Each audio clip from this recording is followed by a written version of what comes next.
Guys, welcome to channel. इस video lecture के अंदर हम देखेंगे सारे इंपॉर्टेंट टर्म्स जो आपके पूरी कंप्लीट बायोलॉजी के अंदर से बन सकती हैं। आपके अगर आपने एनालिसिस ना किया हो तो मैं बता दूं, सैम्पल पेपर के अंदर अराउंड 10 to 12 ऐसे क्वेश्चन थे, व्हाट इज दिस या फिर डिफाइन दिस। तो ऐसे टर्म्स से रिलेटेड क्वेश्चन बहुत ज़्यादा आ रखे थे, तो फिर आप टर्म्स देखिए कैसे करने होते हैं। सबसे पहला जो चैप्टर नंबर 2 से स्टार्ट करें, sexual reproduction in flowering plant से, तो उसमें सबसे पहले पूछा जा सकता है पॉलिनेशन क्या है। Transfer of pollen grain to stigma of pistil is termed as pollination. तो पॉलिनेशन होता है transfer of pollen grain. Next इसके काइंड्स के ऊपर भी क्वेश्चन पूछे जा सकते हैं, जैसे कि ऑटोगैमी क्या है। जब एक ही फ्लावर के अंदर पॉलिनेशन होता है उसे हम ऑटोगैमी बोलते हैं। नेक्स्ट पूछा जा सकता है कि कैजोगैमस और क्लिस्टोगैमस फ्लावर कौन कौन से होते हैं। कैजोगैमस फ्लावर जो खुले रहते हैं, ओपन रहते हैं, एक्सपोज्ड एंथर होते हैं और स्टिग्मा भी एक्सपोज्ड होते हैं। वहीं क्लिस्टोगैमस जो क्लोज रहते हैं, क्लिस्टोगैमस फ्लावर जो क्लोज रहते हैं, ओपन नहीं होते हैं। और इनके अंदर जो क्लोज रहेंगे उनके अंदर हमेशा सेल्फ पॉलिनेशन होता है या फिर कह लीजिए ऑटोगैमी होती है। नेक्स्ट जिटेनोगैमी एक फ्लावर से दूसरे फ्लावर में, प्लांट सेम है लेकिन फ्लावर डिफरेंट हो। जीनोगैमी जब प्लांट ही डिफरेंट हो, एक प्लांट से दूसरे प्लांट के अंदर जब पोलन ट्रांसफर होता है उसे हम जिटेनोगैमी बोलते हैं। सिर्फ टर्म्स देखेंगे इस वीडियो के अंदर, कौन कौन सी टर्म्स पूछी जा सकती हैं। आपसे पूछा जा सकता है व्हाट इज इमेस्कुलेशन। इमेस्कुलेशन होता है एंथर का रिमूव करना। एक बाइसेक्सुअल फ्लावर में से एंथर का रिमूवल ही इमेस्कुलेशन कहलाता है। बैगिंग क्या है। इमेस्कुलेशन करने के बाद में हम बैगिंग करते हैं। क्यों करते हैं? क्योंकि हमने एंथर तो रिमूव कर दिए हैं, अब हम अपनी मर्जी का पोलन ग्रेन उस पर डाल देंगे। अब कोई और अनवांटेड पोलन उसके ऊपर ना आ जाए, इसलिए हम उसको बटर पेपर से रैप करते हैं, उसी को हम बैगिंग प्रोसेस बोल देते हैं। नेक्स्ट पूछा जा सकता है what is perisperm. Persistent nucellus is called perisperm. Dormancy पूछा जा सकता है। Inactive stage of an embryo is called dormancy. Pericarp ovary की वाल को हम पेरिकार्प बोलते हैं। False fruit, true fruit. False fruit वो होते हैं जो ओवरी के साथ में कोई और पोर्शन मिल जाए उससे बनते हैं, जैसे कि थैलेमस मिला होता है एप्पल, स्ट्रॉबेरी इनके अंदर, और ट्रू फ्रूट के अंदर आते हैं ऐसे फ्रूट जो सिर्फ और सिर्फ ओवरी से बनते हैं। नेक्स्ट क्वेश्चन पूछा जा सकता है पार्थेनोकार्पिक फ्रूट। जो फ्रूट बिना फर्टिलाइजेशन के बनते हैं उन्हें हम पार्थेनोकार्पिक फ्रूट बोलते हैं। अब लास्ट दो टर्म्स जो इसको इस चैप्टर से पूछी जा सकती हैं, एपोमिक्सिस एंड पॉलीएम्ब्रियोनी। एपोमिक्सिस क्या है? जब हम कोई भी सीड बनाते हैं बिना फर्टिलाइजेशन के उसे हम एपोमिक्सिस बोलते हैं, formation of seed without fertilisation. और पॉलीएम्ब्रियोनी क्या है? जब एक ही सीड के अंदर बहुत सारे एम्ब्रियो हों उसे हम पॉलीएम्ब्रियोनी बोलते हैं। Occurrence of more than one embryo in a seed is termed as polyembryony. इसके एग्जाम्पल होते हैं सिट्रस फ्रूट एंड मैंगो की कुछ वेराइटीज। नेक्स्ट इसमें से कोई टर्म आने की कोई चांस नहीं है, क्योंकि इसमें से सिर्फ 5 मार्क्स का क्वेश्चन आएगा, वो भी एक आएगा, तो फिर इसमें से कोई टर्म्स नहीं आएंगी। इसमें से टर्म आ सकती है एक, क्योंकि इसमें 2 मार्क्स का एक क्वेश्चन आने वाला है। सो इसमें टर्म आ सकती है एमनियोसेंटेसिस। क्या होता है? व्हाट इज एमनियोसेंटेसिस पे पूछा जा सकता है। एमनियोसेंटेसिस एक ऐसा प्रोसेस है जिससे हम जेनेटिक डिसऑर्डर्स को पता लगाते हैं। Down syndrome, haemophilia, sickle cell anaemia, ये सारे जो भी प्रोसेस हैं, जो भी डिसऑर्डर्स हैं, इनका पता लगाया जाता है एमनियोसेंटेसिस प्रोसेस। हमारे यहाँ इसको बैन किया गया है क्योंकि इसका मिसयूज बहुत ज़्यादा होने लगा था सेक्स डिस्क्रिमिनेशन के लिए। नेक्स्ट मैटरनल मॉर्टेलिटी रेट और इन्फेंट मॉर्टेलिटी रेट, ये देख लेना क्या होता है, यहाँ पे दे रखा है, ज़्यादा इंपॉर्टेंट नहीं है, नॉट मच इंपॉर्टेंट। जो इंपॉर्टेंट है वो यहाँ पे ये है आईयूडी क्या होती है, डिफाइन आईयूडी। तो ये भी 2 क्वेश्चन में पूछा जा सकता है। इंट्रायूटेराइन डिवाइसेस जो है ना, नर्स या फिर डॉक्टर के द्वारा हमारे वेजाइना के अंदर पुट किए जाते हैं, इंसर्ट किए जाते हैं, और ये 3 टाइप के होते हैं। एक तो नॉन मेडिकेटेड, जिसका एग्जांपल है लिप स्लोप। दूसरा होता है copper releasing IUD, copper T, copper 7 Multiload 375, और थर्ड होता है हार्मोन रिलीजिंग, जैसे प्रोस्टाट और LNG-20।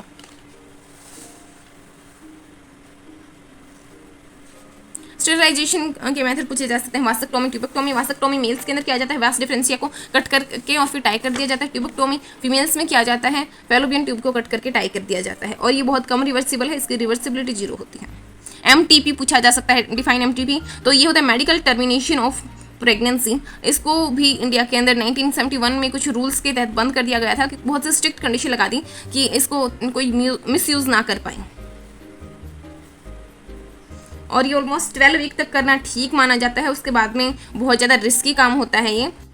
नेक्स्ट STD, ये आपके सैम्पल पेपर में भी दिया गया था, और इसके आने के भी चांसेस बहुत ज़्यादा होते हैं कि ऐसे इन्फेक्शन जो कि सेक्सुअल इंटरकोर्स के कारण एक दूसरे के अंदर फैलते हैं उन्हें हम बोलते हैं STI, sexually transmitted infections. So इसके एग्जाम्पल्स भी देख लेना, gonorrhoea, syphilis, hepatitis B and so on. ये सारे जो भी हैं ये सेक्सुअल ट्रांसमिटेड डिजीज होते हैं। इनसे बचने के तरीके क्या क्या हैं ये भी आप देख लेना, क्योंकि पूछे जा सकते हैं, बहुत से चांसेस होते हैं। नेक्स्ट आपसे ART के बारे में पूछा जा सकता है, what are ART and define any one या फिर एनी टू। तो ART होती हैं असिस्टेड रिप्रोडक्टिव टेक्निक्स, ये उनके लिए होती हैं जो इनफर्टाइल होते हैं, या तो फीमेल इनफर्टाइल है या फिर मेल इनफर्टाइल है, तो उसके लिए हम यूज़ करते हैं ये असिस्टेड रिप्रोडक्टिव टेक्नोलॉजी। इसमें पहला आता है इन विट्रो फर्टिलाइजेशन, हम टेस्ट ट्यूब के अंदर फर्टिलाइजेशन करवाते हैं, उसे हम टेस्ट ट्यूब बेबी भी बोल देते हैं। नेक्स्ट है ZIFT zygote intra fallopian transfer, यानी कि हम फेलोपियन के अंदर जाइगोट को ट्रांसफर करवा रहे हैं, फर्टिलाइजेशन बाहर ही हो रहा है। Next intra uterine transfer, IUT की फुल फॉर्म है, तो ऐसे ही फुल फॉर्म दे रखी है। नेक्स्ट इन वीवो फर्टिलाइजेशन, इसके अंदर गैमेट्स का फ्यूजन फीमेल के अंदर ही होता है। नेक्स्ट देखें GIFT gamete intra fallopian transfer, इसके अंदर क्या होगा कि फेलोपियन के अंदर गैमेट को ट्रांसफर किया जाता है, वो फीमेल गैमेट भी हो सकता है किसी के अंदर एग ना बनते हो तो फिर एग को ट्रांसफर किया जा सकता है, हो सकता है उसमें स्पर्म ना बनता हो सेकंड पार्टनर के अंदर, तो उसमें स्पर्म भी ट्रांसफर किया जा सकता है, इसके अंदर गैमेट ट्रांसफर किए जाते हैं फेलोपियन के अंदर। नेक्स्ट है इंट्रासाइटोप्लाज्मिक स्पर्म इंजेक्शन, एग के अंदर इंजेक्शन के द्वारा स्पर्म को डालना। नेक्स्ट इंट्रायूटेराइन इंसेमिनेशन, इसमें आर्टिफिशियली जो सीमन होता है उसको हम इंजेक्ट करते हैं, इसमें क्रायो प्रिजर्वेशन भी आता है, ये जो सीमन होता है इसको हम क्रायो प्रिजर्वेशन करते हैं, यानी लिक्विड नाइट्रोजन में -196 डिग्री सेल्सियस के ऊपर इसको स्टोर किया जाता है। सो ये टर्म्स थी चैप्टर नंबर 4 के अंदर। नेक्स्ट देखते हैं जेनेटिक एंड इवोल्यूशन। वैसे तो ये पूरा चैप्टर मैंने वन शॉट में करवा दिया है, तो इस वीडियो को ज़्यादा बड़ा नहीं करेंगे, और इसमें से जो टर्म्स थी वो मैंने वैसे भी बता दी थी, जीन, क्रोमोजोम, ये सारी टर्म्स हो चुकी हैं। लिंकेज एंड रिकॉम्बिनेशन भी आप देख लेना। लिंकेज क्या होता है, फिजिकल एसोसिएशन होता है दो जीन के बीच में। प्लियोट्रोपी, पॉलीजेनिक इनहेरिटेंस, ये सारा हमने उसमें देख लिया है वन शॉट वाली वीडियो के अंदर, तो ये आप वन शॉट वाली वीडियो में जाके देख लेना। And these syndromes are also much important, Down syndrome, Klinefelter syndrome, Turner syndrome, ये भी आप चेक कर लेना।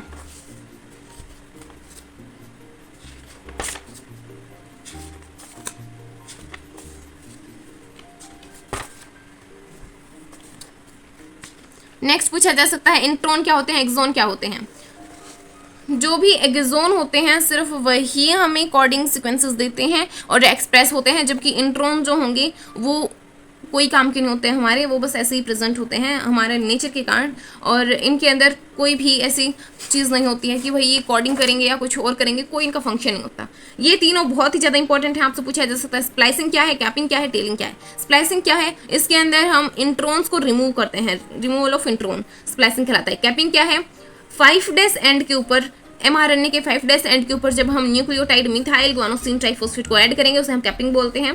टेलिंग क्या है, जब हम 3' एंड के ऊपर एक एनिलेटेड रेजिड्यू को ऐड करते हैं जो कि 200 से 300 नाइट्रोजन बेस पेयर का होता है। तो फिर ये देख लेना, ये मत सोचना कि तो बहुत अटपटे लग रहे हैं, ये नहीं आएंगे पेपर में। पूरे चांसेस हैं आपके, इसमें सैम्पल पेपर में कैपिंग दे रखा था तो बहुत ज़्यादा चांसेस हैं कि स्प्लाइसिंग और टेलिंग में से एक आपके पेपर में मिले। जेनेटिक कोड क्या है ये आप देख लेना, और इसकी प्रॉपर्टीज़ भी पूछी जा सकती हैं। ये डिजेनरेटिव होते हैं, यूनिवर्सल होते हैं, initiator codon and all this not much important, but genetic codon की डेफिनेशन तो आनी चाहिए।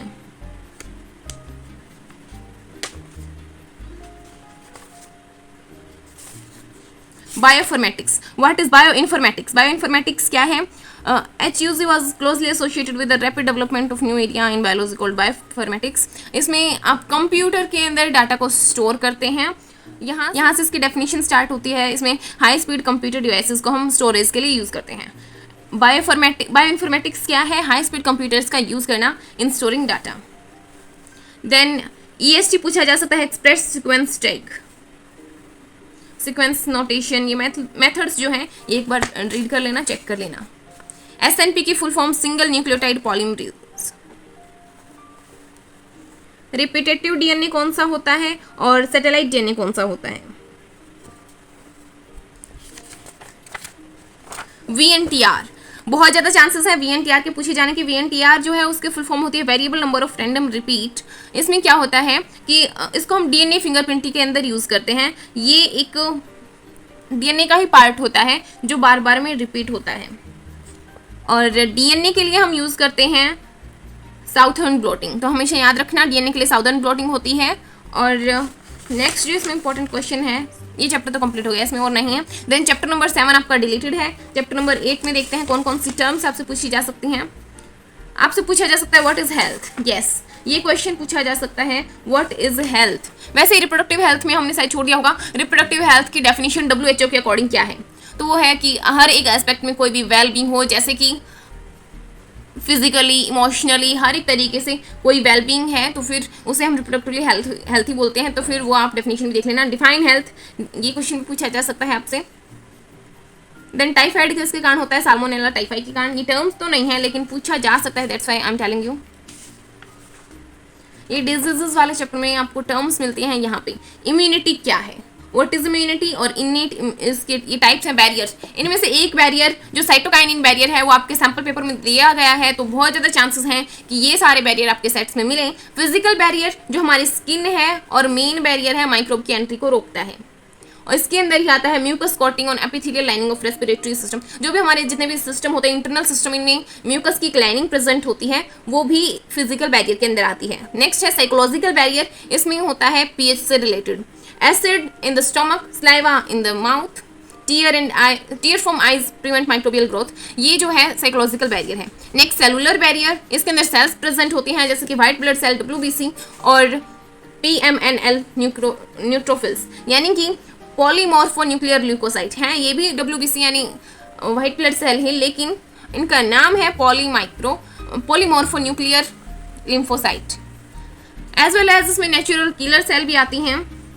नेक्स्ट है साइटोकाइनिन, जो आपके सैंपल पेपर में दिया गया था। इसके अंदर इंटरफेरॉन्स आते हैं जो कि एक वायरस इन्फेक्टेड सेल रिलीज करती है ताकि बाकी उसके आसपास की सेल्स को बचाया जा सके। प्राइमरी रिस्पॉन्स क्या होता है कि हमारी बॉडी उसके लिए फर्स्ट टाइम में जो रिस्पॉन्स देती है उसे हम प्राइमरी रिस्पॉन्स बोलते हैं। बाकी आप यहाँ से रीड कर लेना, दोनों के अंदर special type of lymphocyte use होती हैं। स्ट्रक्चर देख लेना, ये भी इंपॉर्टेंट है, एक तरीके से आ सकता है। सेल मीडिएटेड इम्यूनिटी क्या होती है? सेल मीडिएटेड इम्यूनिटी किसके कारण होती है? तो ये होती है due to T lymphocyte. 1 marks का क्वेश्चन बन सकता है, बहुत ज़्यादा इंपॉर्टेंट है। Passive and active immunity, yes, ये भी आपके सैंपल पेपर में गिवन है। पैसिव एंड एक्टिव इम्यूनिटी को डिफाइन कीजिए। पैसिव इम्यूनिटी कौन सी होती है? जो हम एंटीबॉडीज, रेडीमेड एंटीबॉडीज लेते हैं उनसे मिलती है। एक्टिव इम्यूनिटी जब कोई एंटीजन हमारे अंदर आता है और हमारी बॉडी उसके खिलाफ एंटीबॉडीज बनाती है तो फिर उसे हम एक्टिव इम्यूनिटी बोलते हैं। नेक्स्ट एलर्जी, यस, 3 मार्क्स का क्वेश्चन आ सकता है। ये एलर्जी क्या है, क्यों होती है, और इसके बारे में लिखना आ सकता है। एलर्जी क्या है? The created response of the immune system to certain antigen present in the environment। कुछ सर्टेन एंटीजन हमारे एनवायरनमेंट के अंदर हमेशा प्रेजेंट रहते हैं, उनके खिलाफ हमारा इम्यून सिस्टम जब बहुत ज़्यादा रिस्पॉन्स करने लग जाता है तो उसे ही हम एलर्जी बोलते हैं। एलर्जी का मतलब होता है हाइपर सेंसिटिविटी। हम थोड़े बहुत भी डस्ट वगैरह पार्टिकल मिल गए तो ही बहुत ज़्यादा सेंसिटिव हो जाते हैं, चीखें आने लग जाती हैं, और जिस सब्सटेंस के कारण हमारा इम्यून सिस्टम रिस्पॉन्स करता है उसे हम एलर्जेंस बोलते हैं। एलर्जी के टाइम में एंटीबॉडी बनती हैं IgE, और इनके सिम्टम होते हैं sneezing, watery eyes, running nose. Allergy is due to release of chemical like histamine and serotonin from the mast cell. ये भी आपको लाइन पक्का लिख के आनी है, अगर एलर्जी आए तो ये लाइन पक्का लिखना कि हिस्टामिन और सेरोटोनिन के कारण ही हमें एलर्जी होती है, जो मास्ट सेल के द्वारा रिलीज किए जाते हैं। So this was allergy.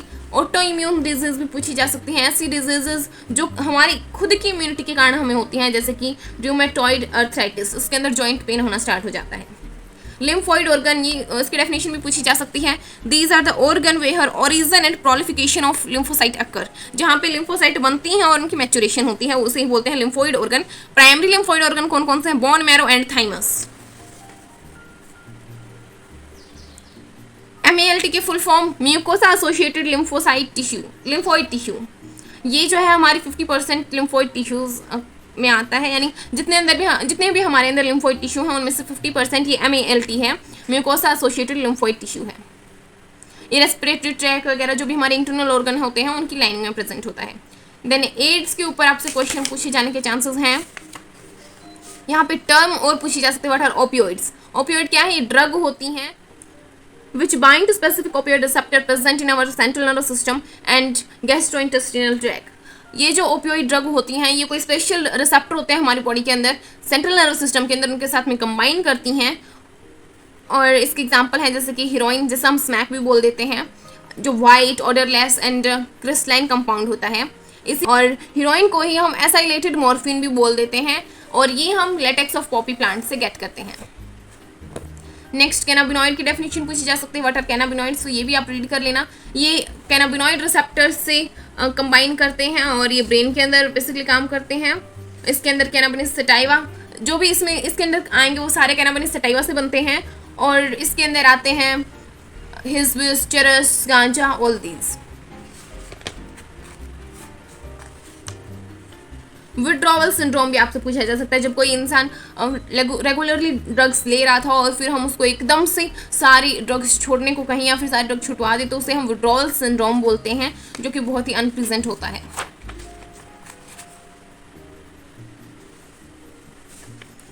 तो ये थी चैप्टर नंबर 8 से सारी टर्म्स, और कुछ साथ में एमसीक्यूज भी देख लेते हैं। और नेक्स्ट LAB की फुल फॉर्म पूछी जा सकती है, lactic acid bacteria.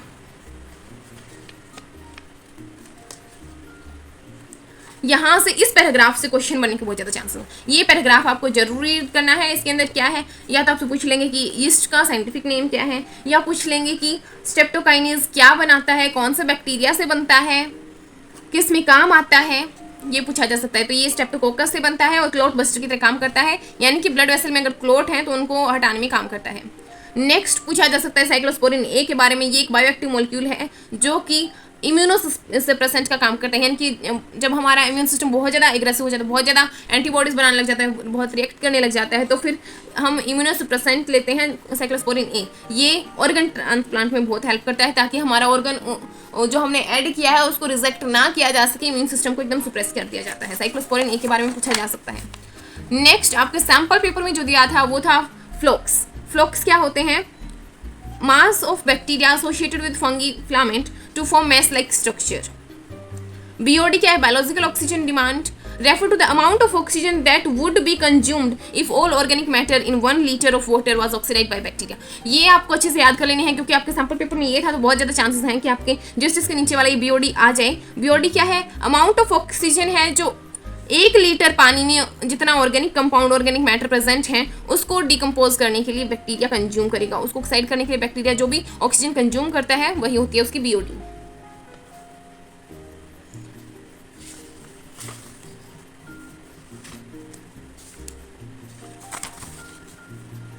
Next mycorrhiza के बारे में पूछा जा सकता है। फंगी के सिम्बायोटिक एसोसिएशन प्लांट्स के साथ में ही माइकोराइजा कहलाती है।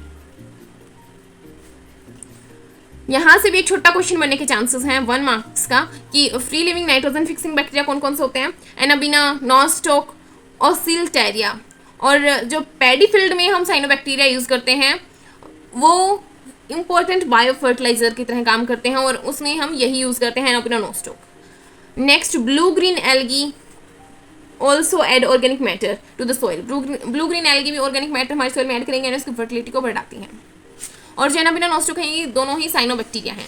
अब देखते हैं बायोटेक के अंदर। बायोटेक की डेफिनेशन आ सकती है। What is biotech? It deal with the technique of using live organism और enzyme from organism to produce product and processes useful to human. यानी बेसिकली इसमें क्या कहा गया है कि हम लाइव ऑर्गेनिज्म या एंजाइम से खुद के लिए जो भी हमारे ह्यूमन के लिए यूजफुल चीज़ें हैं उनको बनाते हैं, उसे ही हम बायोटेक बोलते हैं। FEB के अकॉर्डिंग इसकी डेफिनेशन क्या है ये पूछा जा सकता है। जैसे कि पूछा गया था सैम्पल पेपर में WHO के अकॉर्डिंग रिप्रोडक्टिव हेल्थ की डेफिनेशन, वैसे ही पूछा जा सकता है EFB European Federation of Biotechnology के अकॉर्डिंग बायोटेक्नोलॉजी की फुल फॉर्म क्या है? Both traditional view and modern view molecular biotechnology के अकॉर्डिंग डेफिनेशन देखें, that is the integration of natural science and organism cell part there of and molecular analogues for production and services. जब हम इन सभी का integration कर दें, यानी इन सभी को एक साथ लेके चलें, नेचुरल साइंस को, ऑर्गेनिजम्स को, सेल को, इन सभी को एक साथ लेके चलेंगे, तो फिर जो भी हमें प्रोडक्ट और सर्विसेज मिलेंगी वही बायोटेक है।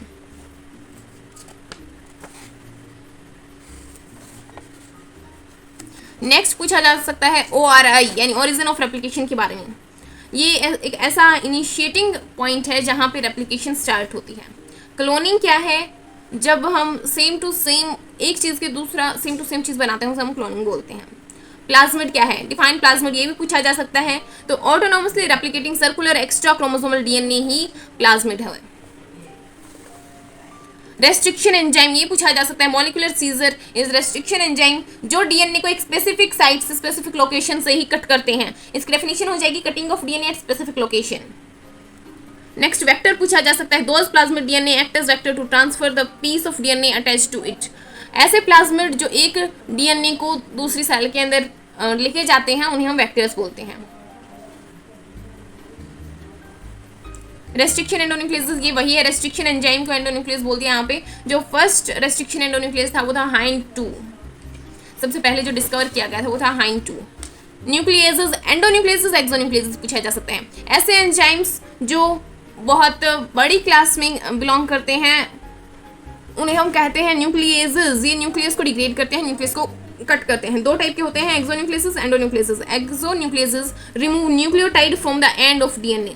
जो एक्सोन्यूक्लियसेस हैं वो बाहर से उसको कट करते हैं, एंड से कट करते हैं। एंडोन्यूक्लियसेस जो उसको बीच से कट करते हैं, कोई स्पेसिफिक पोजीशन होगी जहां पे वो जाके कट लगाएंगे बीच में। नेक्स्ट जो पूछा जा सकता है, पैलिंड्रोम क्या होता है?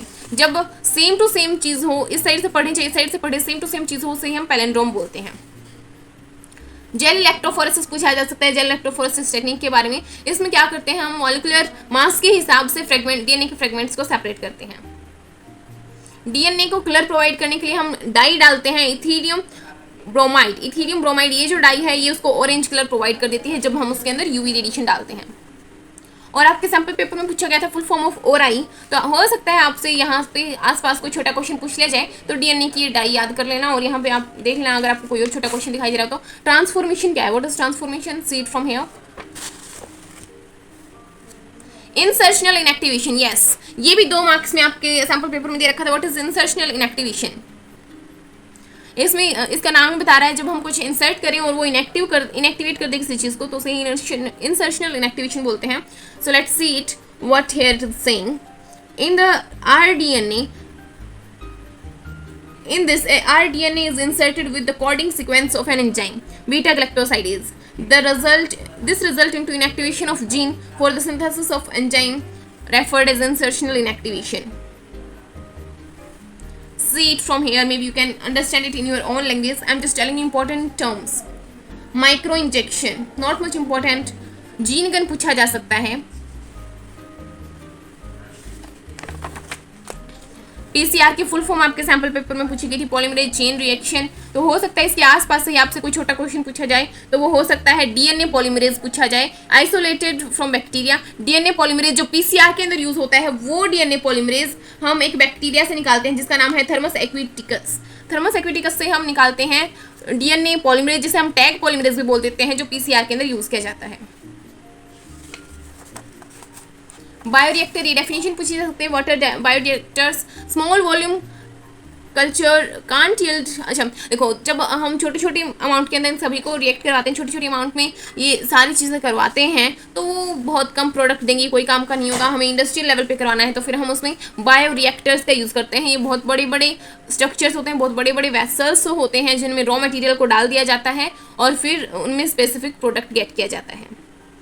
इन बायोरिएक्टर के अंदर हम ऑप्टिमल टेम्परेचर प्रोवाइड करते हैं एंड जब उनकी सही ग्रोथ हो जाती है आफ्टर दैट हम उनको निकाल लेते हैं। सो ये 2 बायोरिएक्टर्स आपको दिखाए गए हैं। बायोस्ट्रीम प्रोसेसिंग, 2 मार्क्स में ये क्वेश्चन पूछा गया है कि what is downstream processing. Downstream processing के अंदर हम क्या करते हैं, हमने सारी चीज़ें निकाल तो ली है लेकिन अब उसको मार्केट में बेचने के लिए तैयार करना है। उसको हम सेपरेट करेंगे, जो हमारी मान लीजिए इंसुलिन है तो इंसुलिन को पहले सेपरेट करेंगे, उसको प्यूरीफाई करेंगे और फिर ये जो दोनों प्रोसेस हैं सेपरेशन प्यूरिफिकेशन, इन्हीं को नाम देते हैं हम डाउनस्ट्रीम प्रोसेसिंग। बाद में इसको बॉक्सेस में पैक करके बेच देंगे। उससे पहले टेस्टिंग भी होगी अपने प्रोडक्ट की कि हमने सही तो बनाया है। आफ्टर दैट चैप्टर नंबर 12 देखते हैं, इसमें क्या क्या क्वेश्चन बन सकते हैं। इसमें पूछ सकते हैं ग्रीन रिवॉल्यूशन क्या है, व्हाट इज ग्रीन रिवॉल्यूशन, तो ये आप रीड कर लेना। जीएमओ क्या है, जेनेटिकली मॉडिफाइड ऑर्गेनिजम्स, जिनके अंदर हम थोड़ी बहुत मैनिपुलेशन कर देते हैं। Plant, bacteria, fungi and animal who gene has been altered by manipulation, जिनके जीन्स को हम थोड़ा बहुत चेंज कर देते हैं, उन्हें हम जीएमओ बोलते हैं। जैसे कि एक गोल्डन राइस का एग्जाम्पल है जिसमें विटामिन ई की मात्रा को बढ़ाया गया था।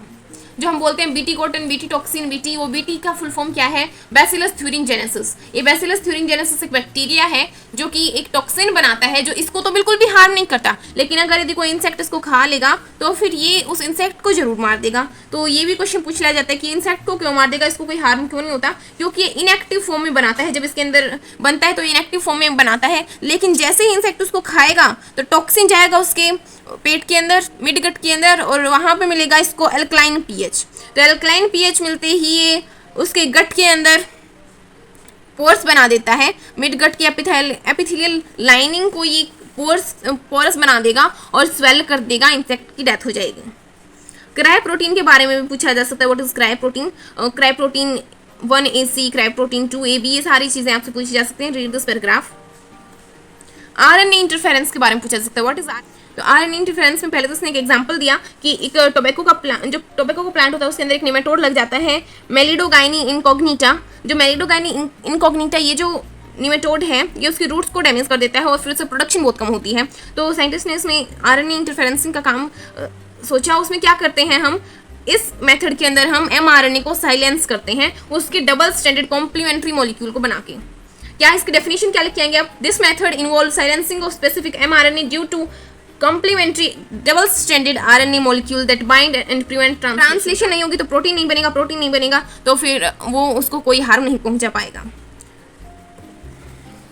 वेक्टर कौन सा यूज किया गया था इसके अंदर, एग्रोबैक्टीरियम। मोस्टली हम प्लांट के अंदर एग्रोबैक्टीरियम ही यूज करते हैं। नेक्स्ट इंसुलिन का डायग्राम देख लेना। नेक्स्ट है 1983 के अंदर इली लिली नाम की एक अमेरिकन कंपनी ने इंसुलिन बनाया था, ह्यूमन इंसुलिन बनाया था। कैसे बनाया था, एक बैक्टीरिया के अंदर ए जीन डाल दिया, ए चेन बनाने वाला, दूसरे के अंदर बी चेन बनाने वाला, फिर दोनों से ए और बी निकाले और बीच में डाइसल्फाइड बॉन्ड लगा दिए। नेक्स्ट पूछा जा सकता है व्हाट इज जीन थेरेपी। ये आपके सैंपल पेपर में पूछा गया है, व्हाट इज जीन थेरेपी। इसके अंदर क्या होता है, हम कोई भी डिजीज या डिफेक्टिव जीन को हटा के नॉर्मल जीन को ऐड करते हैं। ट्रांसजेनिक एनिमल क्या होते हैं ये पूछा जा सकता है, animal that have had their DNA manipulated to process and express an extra gene. जिनके अंदर या तो हमने कोई एक्स्ट्रा जीन ऐड कर दिया हो या वो पहले से कोई उनके अंदर हो और उसको एक्सप्रेस करें तो उसे हम ट्रांसजेनिक जीन बोलते हैं। GEAC की फुल फॉर्म क्या है, genetic engineering approval committee. Genetic engineering approval committee, this is GEAC। Biopiracy, yes, this term is also important. What is biopiracy? It is this term is used to refer use of biosource by multinational companies and other organism without proper authentication from the countries and concerned without compensatory payment। ये क्या कह रहा है, biopiracy क्या होता है, हमारे पास कोई भी बायो रिसोर्स है, मान लीजिए कि हमने हमारे यहाँ इंडिया में कोई भी अच्छा सा मेज़ का प्लांट बनाया और उसका हमने पेटेंट भी करवा लिया। पेटेंट होता है कि हमारे नाम करवा लिया, अब उसको कोई और हमारी परमिशन के बिना यूज़ नहीं कर सकता। तो refer to the use of bio resources by multinational companies. बहुत से ऐसे मल्टीनेशनल कंपनीज होती हैं जो हमारे यहाँ से तो फिर उस मेज़ को खरीद लें और उसमें थोड़े बहुत चेंजेस करके और फिर मान लीजिए अमेरिका के अंदर बेचना स्टार्ट कर दें, तो फिर उसमें चेंजेस कर तो दिए उन्होंने थोड़े बहुत, लेकिन उन्होंने हमारी मर्जी के बिना हमारा ही जो कंटेंट है वो बेचा है, हमारा ही मेज़ बेचा है, तो उसे हम उनके पास कोई अथेंटिकेशन नहीं है किसी भी कंट्री से या किसी भी व्यक्ति से, फिर भी वो उसको बिना पेटेंट करवाए बेच रहे हैं, तो उसे हम बायोपायरेसी बोलते हैं। नेक्स्ट अब 2 ही चैप्टर बचे हैं, chapter number 13 and chapter number 14।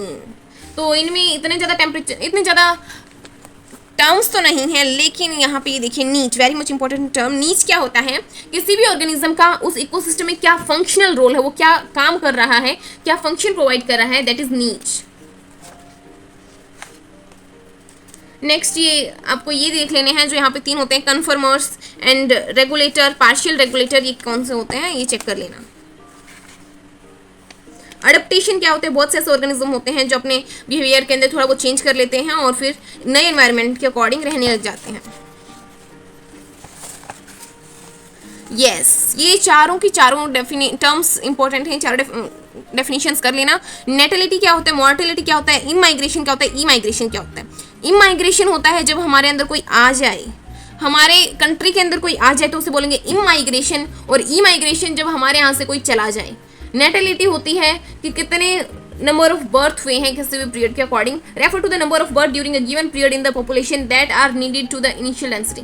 तो इसमें यही है कि एक स्पेसिफिक टाइम के अंदर कितने बच्चों ने जन्म लिया वो होता है नेटिविटी, और किसी स्पेसिफिक टाइम के अंदर कितने लोगों की डेथ हुई वो होता है मॉर्टेलिटी। नेक्स्ट कौन सी टर्म्स पूछी जा सकते हैं, let's see. Yes, commensalism and amensalism, ये पूछी जा सकती हैं। क्या है ये, the interaction वेहन one species is benefited and the other is neither benefited nor harmed is commensalism. Commensalism में एक को तो बेनिफिट होगा और दूसरे को कोई फर्क नहीं पड़ रहा, तो उसे हम बोलेंगे कॉमेंसलिज्म। एक को कोई फर्क नहीं पड़ेगा और एक को फायदा होगा। नेक्स्ट है एमेंसिलिज्म, एमेंसिलिज्म में क्या होगा, एक को हार्म होगा और दूसरे को कोई फर्क नहीं पड़ेगा। कोमेंसिलिज्म, को का मतलब साथ साथ होता है, तो दोनों साथ साथ रहेंगे तो फायदा होगा, तो एक को फायदा होगा दूसरे को कुछ फर्क नहीं पड़ेगा। एमेंसिलिज्म जिसमें फर्क पड़ेगा, एक को हार्म होगा और दूसरे को कोई फर्क नहीं पड़ता। नेक्स्ट पूछा जा सकता है पैरासिटिज्म, और ये जो डेफिनेशंस है मैंने आपको बता दी थी, जिसके म्यूचुअलिज्म ये आप रीड कर लेना। म्यूचुअलिज्म क्या होता है, जिसके माइक्रोराइजा होता है, सिम्बायोटिक एसोसिएशन को ही हम म्यूचुअलिज्म बोलते हैं। लाइकन वगैरह होते हैं वो म्यूचुअलिज्म शो करते हैं। सूडोकोपुलेटर्स, जैसे कि कई कई ऐसे प्लांट होते हैं, जैसे यहाँ पे आपको ऑर्चिड का फ्लावर दिखाया गया है, इसका ये जो फ्लावर होता है ये फीमेल बी की तरह एक्ट करता है, इस ऑर्गेनिज्म इस वास्प की फीमेल की तरह एक्ट करता है ये फ्लावर, और फिर यहाँ पे ये एनिमल आता है, यानी जो मेल है वो आता है और इसका सूडोकोपुलेशन होता है, साथ में इस ऑर्चिड फ्लावर का पोलिनेशन भी हो जाता है। Chapter number 14 is related. Next check करते हैं चैप्टर नंबर 15। ये हमने वैसे तो वन शॉट में भी करवा लिया है, और इसमें जो बचा है उसको देखें। वैसे तो इसमें कुछ नहीं बचा, बस आप इनकी डेफिनेशंस देख लेना। नैरोली यूटिलिटेरियन, ब्रॉडली यूटिलिटेरियन, एथिकल्स, ये पूछे जा सकते हैं। एंडेमिज्म क्या होता है, सेक्रेड ग्रुप्स क्या होते हैं, ये वन शॉट में हमने सारा कर लिया था, इसमें बस मैं नाम बता रही हूँ। तो ये है चैप्टर नंबर 15। एक पता नहीं कौन से चैप्टर में रह गए, यूरेथर्मल एंड साइनोथर्मल, जो हमने वन मार्क्स वाले इंपॉर्टेंट क्वेश्चन में इनकी डेफिनेशंस देखी थी, यूरेथर्मल और साइनोथर्मल, ये आप चेक कर लेना कौन से चैप्टर में है, ये भी इंपॉर्टेंट है। Thanks for watching.